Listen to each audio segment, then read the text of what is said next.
महाराज जी, हमारे गोविंद दास जी 500 वर्ष पहले श्री गिरिराज जी में हुए और इनके साथ ठाकुर जी खेलते थे। श्री गिरिराज जी मंदिर छोड़ करके आते थे। हमारे यहाँ ब्रज में आज भी नियम है कि दोपहर में 12 बजे ठाकुर जी का मंदिर बंद हो जाते हैं। सब जगह 12-1 बजे सारे मंदिर बंद हो जाएंगे वृंदावन में। ठाकुर जी सोते नहीं है, ठाकुर जी गैया चराने जाते हैं। वृंदावन में तो बनचारी है ना ठाकुर जी, इसलिए गैया चराने गए ठाकुर जी। और वही बीच का जो समय है 12 बजे से लेकर के 4-5 बजे तक का, वृंदावन में श्री कृष्ण का अनुभव 2 समय में हो सकता है, या तो 12:30-1 बजे से लेकर के 4:30 बजे तक, या फिर रात्रि 10 बजे से लेकर के सुबह 6 बजे तक। या तो पूरी रात्रि आपको श्री कृष्ण अनुग्रह करा सकते हैं, या ये दोपहर का समय जो वन चारण के लिए ठाकुर जी जाते हैं। तो गोविंद दास जी, गोविंद स्वामी जी प्रत्यक्ष में देखने में तो गवैया हैं। रोको, एक लीला सुनाएं फिर गाएंगे आगे का पद। वो देखने में कौन है? बोले कि मंदिर में जाते हैं, ठाकुर जी को पद सुनाते हैं, लेकिन उनकी अंतरंग इशारे चलते थे ठाकुर जी के साथ। जैसे ही गोविंद दास जी पद गाते थे, गुसाई जी श्रृंगार करते थे ठाकुर जी का, गोविंद दास जी पीछे खड़े खड़े पद गाते थे। तो जैसे ही गुसाई जी श्रृंगार करते करते थोड़ा श्रृंगार लेने के लिए नेक दूर जाते, ठाकुर जी ऐसे खड़े खड़े नीचे से एक मोती उठाते, मोती उठा के ये मारते टक के गोविंद दास के सिर पे। और जैसे ही गोविंद दास के सिर पे लगती, गोविंद दास कहते माने ना दारी की तो बताऊं, रुक जा। जैसे ही वो मोती लेकर के वापस गोविंद दास मारते, तब तक गुसाई जी वापस आ जाते। और गुसाई जी के आते ही वो मोती ठाकुर जी की जगह गुसाई जी में जाके लग जाता। गुसाई जी कहते हे गोविंदा, तू ठाकुर जी को मोती मार रहा है? गोविंदास बोले मेरो माथो देखियो, ये गुम्माटो फूल को ये आपके लाला ने मारो मोए। आपको लाला ऊधम मचावे वो ना दिखाई दे आपको, और मैंने एक कछु कह दूं सो मुंह पे चिल्ला रहे हो, मुंह पे बरस रहे हो, या समझा लो बहुत ऊधम मचावे ये। ऐसी लीला करते। गुसाई जी के नेत्रों में आंसू आ जाते। बोले गोविंदा तू कितना भाग्यशाली, तेरे संग ठाकुर जी लीला करें। गोविंदास के साथ ऐसी ऐसी लीला करते महाराज। एक बार ठाकुर जी गोविंदास से बोले ए गोविंदा, बोले हाँ मेरो दाल बाटी खावे को मन हेरो है। आप लोग दाल बाटी जानते हैं? महाराष्ट्र में खाते हैं दाल बाटी हैं? राजस्थान की बढ़िया, राजस्थान हमारे ब्रज में खूब खाते हैं दाल बाटी चूरमा, जो खाए सो सूरमा। तो दाल बाटी चूरमा ठाकुर जी बोले ए गोविंदा, ऐसे ही बोलते थे, बोले मोए दाल बाटी खानी है। गोविंदास बोले 56 भोग बनते हैं रसोई में। अपरस में मुंह पे पट्टी बांध करके महाराज रसोईया बनाता है। अपरस में यमुना जी का जल आता है वहां से, वृंदावन से, उसके जल में सुंदर प्रसादी बनती है। इतने सुंदर शुद्ध भोजन को छोड़ के यूं कह रहे दाल बाटी खानी है। ठीक है मैं आज बोल दूंगा रसोई घर में बनवा देता हूं। बोले ना रसोई की ना खानी तो? बोले तेरी कदम खंडी में आऊंगा। गोविंदास जी जहां बैठ करके भजन चिंतन करते थे, मंदिर से थोड़ा दूर था, सुंदर वन था गिरिराज जी में। बोले मां आऊंगो और वहीं पे तू कंडा, वही गोबरी कंडा में बना, और कंडा में बना के तैयार कर, मैं आऊंगा वहीं खाऊंगा। गोविंदास जी बोले यहां सब लोग आपको मंदिर में पूजने आते हैं, आप यहाँ पे भगवान हो, ऐसे कहीं खाने पीने आओ। बोले कोई को पता थोड़ी चलेगी, मैं आ जाऊंगा, तू चिंता मत करे, तू सुन तैयारी कर ले, आज मैं तेरे यहां आके प्रसाद पाऊंगा। गोविंदास जी चुपचाप मंदिर से भाग गए, किसी को बताया नहीं। किसी को पता थोड़ी कि ठाकुर जी ऐसे बाहर भी चले जाते हैं, सबको लगी अंदर ही रहते हैं ये। गोविंदास जी दौड़ करके गए, बढ़िया कंडा में बढ़िया उपले उपले लगा करके, और महाराज बाटी बनाई, दाल चढ़ा दी, सुंदर। ठाकुर जी आएंगे पाने। एक पंथ दो काज, ठाकुर जी को 2 लीलाएं एक साथ करनी थी। एक तो गोविंद दास के संग सुख लेना है, और एक झाड़ू लगाने वाला गिरिराज जी की तलहटी में झाड़ू लगाता था, उसको मंदिर में प्रवेश नहीं करने देते थे लोग। तो वो बेचारा बाहर खड़ा खड़ा ही दर्शनार्थियों से पूछता था कि ठाकुर जी दिख कैसे रहे, मुझे ये बता दो। दर्शनार्थी आकर के बताते थे नीली ठाकुर जी ने बाघा पहना है, गले में मोतियों की माला है, मकराकृत कुंडल है, ऐसा टिपारा ठाकुर जी के सिर पर रखा है, और ऐसा ठाकुर जी का श्रृंगार है। तो वो बाहर खड़ा खड़ा नेत्र बंद करके सुन सुन करके ही अपने चित्त में एक झांकी बना लेता था और मन में सोचता था ऐसे दिख रहे होंगे ठाकुर जी। पर रोज प्रार्थना करता था, नाथ मुझे लगता है इस जन्म में तो आप मुझे कभी नहीं दिखोगे, भगवान इस जन्म में तो मैं आपके योग्य नहीं हूं, पर मेरे पर बस इतनी कृपा कर दो कि अगला जन्म मुझे दीजिएगा तो कुछ नहीं तो चेंटी बना देना, तो चेंटी बन करके मैं आपके 56 भोग में ही आ जाऊंगा, भीतर आके आपका दर्शन कर लूंगा, लेकिन मुझ पर अनुग्रह कर देना। ठाकुर जी उसके इस भाव से इतने रीझ गए। गोविंद दास को बोला था कि दाल बाटी खाने आएंगे, अब मंदिर बंद करके सब तो चले गए वहां से, सब लोग भोजनालय में भोजन प्रसाद पाने लगे। ठाकुर जी मंदिर से निकले अचक करके बाहर, गिरिराज पर्वत के ऊपर विराजते थे। जैसे ही बाहर निकल करके आए तो गिरिराज पर्वत के नीचे ही वही झाड़ू लगाने वाला उन नेत्रों से आंसू बह रहे थे। ठाकुर जी का चिंतन कर रहा था, आज ठाकुर जी ऐसे दिख रहे हैं, आज नीली पोशाक पहनी है, सिर पर चांदी का मुकुट पहना है, ठाकुर जी ने आज गुलाब का इत्र लगाया है, ठाकुर जी के ऐसे ऐसे मकराकृत ठाकुर जी के कटाक्ष, वो सब चिंतन कर रहा था।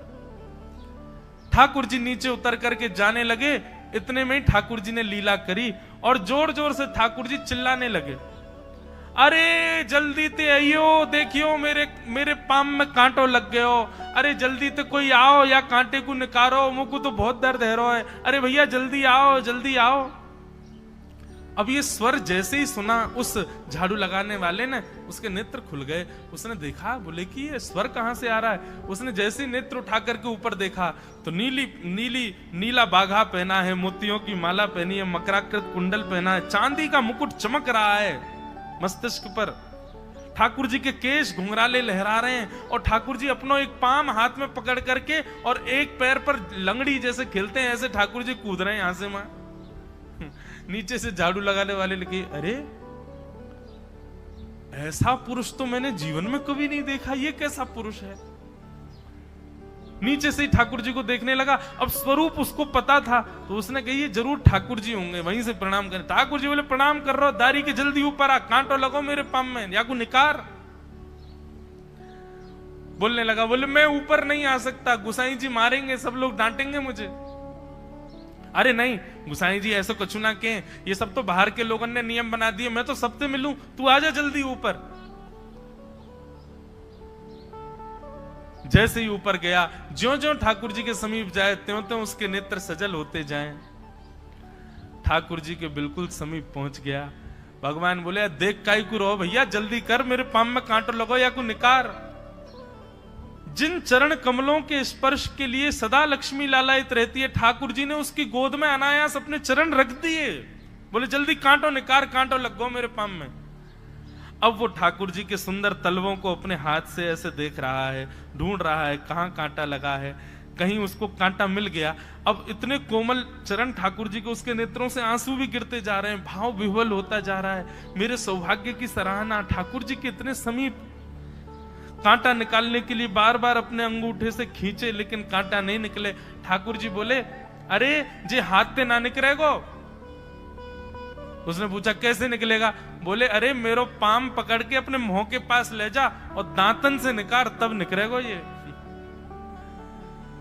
आहा, कितनी कृपा की ठाकुर जी। कृपा की न होती जो आदत तुम्हारी, तो सूनी ही रहती अदालत तुम्हारी।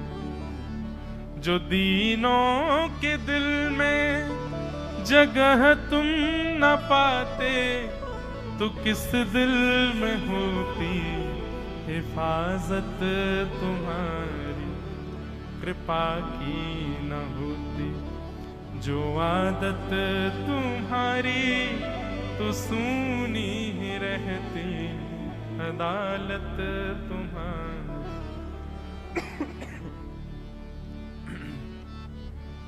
कितनी कृपा। उसने कांटा निकाला मुख से। ठाकुर जी बोले अब चल, मुंह से चलो ना जा रहा। गोविंद दास ने अपनी कदम खंडी में दाल बाटी बनाई है, मुंह ले चल वहां पे। बोला कैसे लेके चलूं? बोले तेरे कंधान पे बैठ जाऊंगा मैं। और ठाकुर जी ने अपने दोनों पांव ऐसे लटका लिए उसके यहाँ पे और सिर पकड़ करके उसके ऊपर ही बैठ गए। बोले चल ले चल मुंह को। वो तो महाराज बेहोशी सी हो रही है, उसको विश्वास ही नहीं हो रहा ठाकुर जी मेरे संग इतनी बड़ी लीला कर रहे हैं। गोविंददास की कदम खंडी में पहुंचने से पहले उस बालक ने ठाकुर जी गोविंददास जी मुझे बहुत मारेंगे, अगर उनको पता चल गई मैंने आपको छू लिया है तो मुझे बहुत डांटेंगे, आप एक काम करो अब यहां से आप पैदल चले जाओ, मैं यहीं खड़ा हूं। ठाकुर जी बोले यहीं खड़ो रही हो, तेरे काजी दाल बाटी लेके आऊंगा मैं। ठाकुर जी पहुंच गए गोविंददास के पास। आहा, जो ठाकुर जी अचल दिखते हैं सबको मंदिर में, वो सचल दिखते हैं गोविंददास को, कितनी बड़ी कृपा। गोविंददास के यहाँ ठाकुर जी पहुंच गए और पहुंच करके ठाकुर जी बोले चल गोविंदा जल्दी खवा, मुझको तो बहुत जोर की भूख लगी है। गोविंददास बोले हाँ हाँ बिराजो, सुंदर व्यवस्था कर दी। ठाकुर जी बैठ गए और बैठ करके सामने पत्तल पर महाराज बाटी रखी, दाल रखी, चूरमा रखी, चटनी रखी, सब बढ़िया सुंदर सजा दी। अब ठाकुर जी पा रहे हैं, प्रेम से पाते जा रहे हैं और पाते पाते बीच में कहे और ला, और जल्दी ला, जल्दी ला, भूख लग रही है मुझको। गोविंददास बोले पहले इनको तो खाए लो। अरे ना है तू जाने ना है मंदिर में मेरे भूख कैसे लगे, थाली में 2 रोटी और ये सब्जी, इनते मेरा भूख पेट थोड़ी भरे, मेरे सामने तो सबरी सामग्री धर दो, मेरो जो मन होगा मैं उठा उठा के पाते जाऊंगा। अरे गोविंदा जल्दी जल्दी लेके आ। अब गोविंददास जी पीछे मुड़ करके बढ़िया सुंदर बाटी वाटी सेके, इतने में ठाकुर जी क्या करें, एक बाटी तो खा जाएं और दूसरी बाटी उठा के अपनी जेब में धरते जाएं।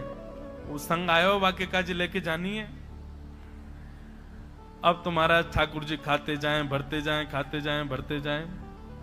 गोविंददास बोलो ठाकुर जी ये तो मैं मानूं कि आपकी खुराक बहुत है, पर इतनी ज्यादा है ये मुझको विश्वास नहीं है रो है। क्यों हैं 56 बाटी खा गए हो अब तक आप? अरे कोई तुक ना है, पेट है कि समुद्र है, कुआ है, कहा है आपको? ठाकुर जी बोले अच्छा दारी के ऐसे बोले, चलो जाऊंगा मैं। अरे नहीं नहीं जय जय आप तो पाओ। ठाकुर जी तो जेब में भरते जा रहे थे।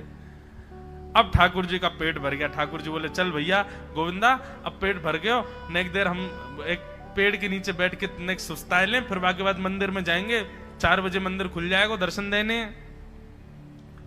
जैसे ही ठाकुर जी खड़े भये महाराज, सोई उनकी पीतांबरी फैल गई। पीतांबरी फैली, गोविंदास बोले जय जय ये बाटी खाए के आप इतनी जल्दी मोटे कैसे है गए? ये पेट आपको है तो सही, लेकिन ये इतना चौड़ो कैसे है? और पेट कोई खावे तो वो आगे की तरफ निकले, ये कोने में कैसे निकल रहा है? ये दोनों तरफ पेट बाहर कैसे आ रहा है आपको? ठाकुर जी ने ना कछु ना कछु, नहीं नहीं नहीं दिखाओ। अब तो महाराज गोविंददास ने पकड़ के जैसे ही पकड़े तो अंदर से बाटी निकल आई। जे बाटी कौन के काजे भर के ले जा रहे हो? सही सही बताइयो लाला, कौन के काजे? कोई और सखा बना लियो तुमने मेरे अलावा? गोविंददास जी बाहर गए, बाहर जाकर के देखा तो एक वृक्ष के पीछे वो झाड़ू लगाने वाला बैठा था। अच्छा तो अब जे आपको सखा बन गए, जे आपको मित्र है गयो, या के काजे बाटी भर के ला रहे हो? ठाकुर जी कहे अच्छा अरे भैया ठीक है, अब तू सबंत कह मत दियो कि मैं या के संग आयो, या के संग खेलूं। अरे बेचारो बड़ो प्रेम करे मोते, ये भूखो बेचारो, मैंने सोची या के काजे बाटी ले चलूं। गोविंददास जी के चित्त में एक क्षण के लिए तो ये भाव आ रहा है कि ठाकुर जी कितने प्रेमी हैं, लेकिन बाहर से कैसा दिखा रहे हैं? बोले स्वयं ने इतने सारे ग्रंथ निर्माण करा दिए, 4 वेद लिखवा दिए, उन पुराणों में शुद्धि, पवित्रता, अपरसता सबके इतने नियम बना दिए, और खुद क्या कर रहे हो हैं? कोई के सिर पर बैठ के घूम रहे हो, कहीं जा रहे हो, कछु भी खा रहे हो। ठाकुर जी बोले अब ये सब नियम तो मानवन के लिए है ना, हम तो जय जय हैं, हम थोड़ी करेंगे इन नियमन को। बोले चुपचाप चलो और आचमन करो, शुद्धि करो, तब जाइयो मंदिर में। वहीं गोविंद कुंड के पास में गोविंददास जी ने जबरदस्ती ठाकुर जी बैठा दिए। बोले हाथ में जल लो। ठाकुर जी जल लेकर के बैठे, बोले अब करो अपवित्र पवित्रो वा सर्वावस्थांगतो पिवा। ठाकुर जी आचमन कर रहे हैं, अपनी पवित्र कर रहे हैं ऊपर से लेकर नीचे तक। इतने में ही गोविंददास बोलते बोलते बोलते बोलते पीछे के गए और ठाकुर जी की पीठ पे जाकर के एक धक्का दियो महाराज, पूरे ठाकुर जी डुबा दिए कुंड में। ठाकुर जी पूरे ऊपर से नीचे तक भीज गए। ठाकुर जी बोले दारी के तेरी शिकायत करूंगो, गुसाई जी तक कहूंगो तू ऐसे करे मेरे संग। गोविंददास बोले मैं बता दूंगा तुम कौन कौन के कंधान पे चढ़ के घूमो। आप मंदिर के लिए इतना नियम बना रखो है, नहा के आओ, धो के आओ, हाथ पांव खासा करके आओ, और कुछ अपवित्र वस्तु मत छीलेना, अपरस में रहना, गीला वस्त्र तन पे होना चाहिए। आपकी सेवा के लिए इतने नियम, और खुद क्या कर रहे हो? ऐसे गोविंद दास। नारद जी महाराज कहते हैं, बोले व्यास जी, आपने जितने भी ग्रंथ लिखे हैं धर्म अर्थ काम मोक्ष की प्रधानता बताते हैं, आप ऐसे ग्रंथ का निर्माण करो जो प्रेम को प्रधान बताता हो, जिसके श्रवण और कथन के पश्चात ठाकुर जी प्रिय लगने लगे, ऐसा विषय सुनाओ, रचना करो, समाधि लगाओ। समाधि में बड़ी ताकत है। नारद जी महाराज अपने पूर्व जन्म की कथा सुनाते हैं, और पूर्व जन्म की कथा सुनाते हुए कहते हैं, बोले मैं एक दासी पुत्र था। हमारी माता जी घर घर में जाती थी और कुछ कार्य करती थी। एक बार हमारे गांव में चातुर्मास के लिए कुछ संतों का आगमन हुआ। मेरी माताजी उन संतों की सेवा में मुझको भी लेके जाती थी। छोटा सा बालक मैं जाता था। अब संतों के चातुर्मास में सेवा करके मेरी इतनी रति हो गई कि उन संतों के संग रहना ही मुझको सुख लगने लगा। 4 महीने बाद जब संत वहां से जाने लगे तो मैंने संतों के चरणों में निवेदन करते हुए कहा कि मुझे भी संग ले चलो। तब संतों ने कहा, बोले मां से आज्ञा लो, माता पिता आज्ञा करें तो ही आप चलना। मां से पूछने गए तो मां ने मना कर दिया। बोले कि मैं बुढ़ापे की स्थिति में हूं, इकलौता मेरा यही पुत्र है, इसको भी संत के रूप में भेज दूंगी, मैं कैसे जीऊंगी। संतों ने नारद जी महाराज से कहा, बोले देखो अभी मां आपकी वयोवृद्ध हैं, अब एक काम करो, जब तक मां विराजमान है तब तक इनकी सेवा को ही भक्ति मानो, इनकी सेवा को ही भक्ति का स्वरूप दे दो। बंधुओं, कई लोग ऐसा प्रश्न करते हैं परिवार के प्रति, अपने परिवार के कुछ लोगों के प्रति कि वो हमको भक्ति नहीं करने देते, और वो ऐसा संबंध है कि उसका त्याग भी नहीं कर सकते, चाहे माता पिता हो, चाहे पत्नी का हो, चाहे अन्य किसी भाव का हो। क्या करें? उसका निर्वहन कुछ समय तक करना चाहिए। प्रयास करो कि आपके भाव को वो स्वीकार कर लें, लेकिन किसी समय पर यदि स्थिति ये पहुंच जाए कि अब स्वीकार हो ही नहीं रहा है, अब वो किसी भी रूप में आपको भगवत भाव से विमुख ही कर रहे हैं, तब गोस्वामी जी की ये पंक्ति जो उन्होंने मीराबाई को लिख करके दी है, जाके ही अन राम वै देहि तजिए ताहि कोटि वैर सम यद्यपि परम स्नेहि। कितना भी स्नेही क्यों ना हो, जिसके हृदय में राम और श्री जानकी जी नहीं है, श्री कृष्ण और श्री हमारी किशोरी जी का वास नहीं है, जिसके चित्त में उनके प्रति प्रेम नहीं है, तजिए ताहि कोटि वैर सम, उसको अपने बैरी के समान त्याग कर दो। यद्यपि परम स्नेही, चाहे परम स्नेही क्यों ना हो, लेकिन इससे पहले प्रयास करो कि आपका भाव स्वीकार हो जाए। ना हो अनेक प्रयास करने के बाद तब यह विधि अपनानी है। नारद जी महाराज को संतों ने कहा कि आप पहले तो अपनी मां की सेवा करो, जब मां धराधाम से चली जाए तब तुम भजन के मार्ग पर जाना। संतों ने नारद जी महाराज को एक श्लोक बता दिया, नमो भगवते तुभ्यं वासुदेवाय धीमहि प्रद्युम्नाय अनिरुद्धाय नमः शंकर्षणाय च ओम नमो भगवते वासुदेवाय। ये 12 अक्षर मंत्र है। ठाकुर जी की प्राप्ति का, ठाकुर जी की प्रसन्नता का, ठाकुर जी की दर्शन का सबसे श्रेष्ठ उपाय इस मंत्र में विद्यमान है। नारद जी महाराज को संतों ने ये मंत्र प्रदान कर दिया और कहा कि अब प्रतीक्षा करो, जब तक मां है तब तक सेवा को ही भक्ति मानो। नारद जी महाराज खूब अपनी मां की सेवा करते थे। एक दिन आया, उनकी मां ने अपने प्राण त्याग दिए। नारद जी बोल रहे हैं कि मैं बहुत रोया, अपने पूर्व जन्म की कथा सुना रहे हैं। इतना रोया व्यास जी, पर मेरे नेत्रों से निकलने वाले आंसुओं में अंतर था। एक नेत्र से ठंडे आंसू आए, दूसरे नेत्र से गर्म। पीड़ा में जब व्यक्ति रुदन करता है तब आंसुओं का जल गर्म होता है, लेकिन जब आनंद में रुदन करता है तब उसके अश्रु जल जो होते हैं वो शीतल होते हैं। पीड़ा में जब रुदन करता है व्यक्ति, तब इच्छा होती है कि कोई आकर के संभाले, कोई आकर के रोके, कोई आकर के मुझको देखे। पर जब आनंद में रुदन होता है तब इच्छा होती है कि कोई रोके ना, ये रुदन चलने दो, मुझे रोने दो, बस भाव में ठाकुर जी के में। और एक बात कहें आपको, पीड़ा में रुदन सदा संसार के लिए ही होता है। ठाकुर जी के लिए यदि पीड़ा का भी रुदन है ना, तो पीड़ा का रुदन भी प्रेम वश का ही होता है, प्रेम से भरा हुआ ही होता है, वो आनंद प्रदायक होता है। नारद जी बोले मां चली गई थी इसलिए पीड़ा में था, अब ठाकुर जी से मिलन के लिए आगे बढ़ूंगा इसलिए प्रसन्न भी था, इसलिए दोनों प्रकार के आंसू आए। मां का संस्कार करके मैं वन में जाकर के मैंने इस मंत्र का, द्वादशाक्षर मंत्र का खूब जप किया। जप करते करते करते करते करते करते एक दिन ठाकुर जी का शंख चक्र गदा पद्म धारण चतुर्भुज रूप का एक क्षण के लिए मुझको दर्शन हुआ, और एक क्षण का दर्शन होते ही वो दर्शन अंतर्ध्यान हो गया। नारद जी महाराज आर्तनाद से पुकारने लगे, ठाकुर जी कहां चले गए? आप एक क्षण के लिए आए, फिर चले क्यों गए? तब ठाकुर जी आकाशवाणी करते हुए कहते हैं, अविपक्व कषायाणाम दुर्दशोहम कुयोगिनाम सकृत यद्दर्शितम रूपम एतत् कामायते नघ। हे नारद जी, अभी आपकी भक्ति परिपक्व नहीं है। परिपक्वता ना होने के कारण मेरा एक क्षण का दर्शन हुआ है, पर मैंने दर्शन एक क्षण का देकर के आपको यह बात पुष्ट कर दी है कि मैं निश्चित जल्दी आऊंगा, लेकिन तब तक आप और परिपक्व करो अपने भजन को। बंधुओं, ऐसा हो ही नहीं सकता कि नाम साधक, कथा श्रवण करने वाला, भजन मार्ग को अपनाने वाले व्यक्ति को कभी भगवद अनुभव ना हुआ हो। आप पूरा विचार कीजिए, जब से आप नाम साधक हुए हैं, गुरुनिष्ठ हुए हैं, कथा श्रवण करना प्रारंभ किया, तब से लेके अब तक ऐसा हो ही नहीं सकता कि भगवत कृपा और भगवत अनुभूति आपको ना हुई हो।